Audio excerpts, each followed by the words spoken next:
ఏదేమైనప్పటికీ సమాధానం నేర్పించిన వాళ్ళు ఎవరు అని అంటే తండ్రి అయిన దేవుడు ఇశ్రాయేలుకి సమాధానాన్ని నేర్పించుకుంటూ వచ్చాడు. ఆయన సమాధానకర్త ఆయన. ఇప్పుడు తండ్రి అయిన దేవుల్లో సమాధాన అధిపతి అనే లక్షణం ఉందా లేదంటే అవును, ఖచ్చితంగా ఉంది. మరి ఇప్పుడు తండ్రి అయిన దేవునికి ఆ లక్షణం ఉండగా తండ్రి యేసుక్రీస్తు కింద వచ్చేసాడని మాటలు చెప్పడంలో తప్పేముంది బ్రదర్ అని చాలామంది అంటారు. తండ్రి అయిన దేవుడు తన కుమారుడికి తన లక్షణాలన్నీ ఇచ్చేసి పంపించలా. ఈ విషయాన్ని మీరు ఎందుకు మర్చిపోతున్నారు? తన లక్షణాలన్నీ ఇచ్చేసి యేసుక్రీస్తు అని పంపించలే.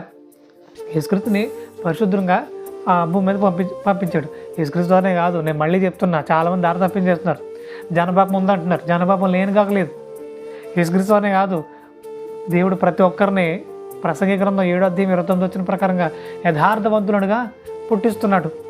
అంటే పరిశుద్ధులుగానే పుట్టిస్తున్నాడు. వారు వివిధమైన తంత్రాలు కల్పించుకుని దారి తప్పిపోతున్నారు. ఇప్పుడు యేసుక్రీస్తు అని కూడా పరిశుద్ధంగానే పుట్టించాడు. ముఖ్యంగా మరి కన్యక అయితే అలాగైతే కన్యక ఎందుకు పుట్టించాలి?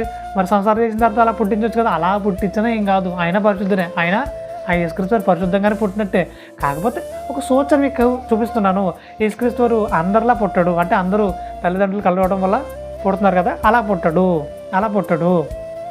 ఒక ప్రత్యేకమైన ప్రక్రియను నేను జరిగించాలనుకుంటున్నాను, ఒక సూచన మీకు చూపించాలనుకుంటున్నాను.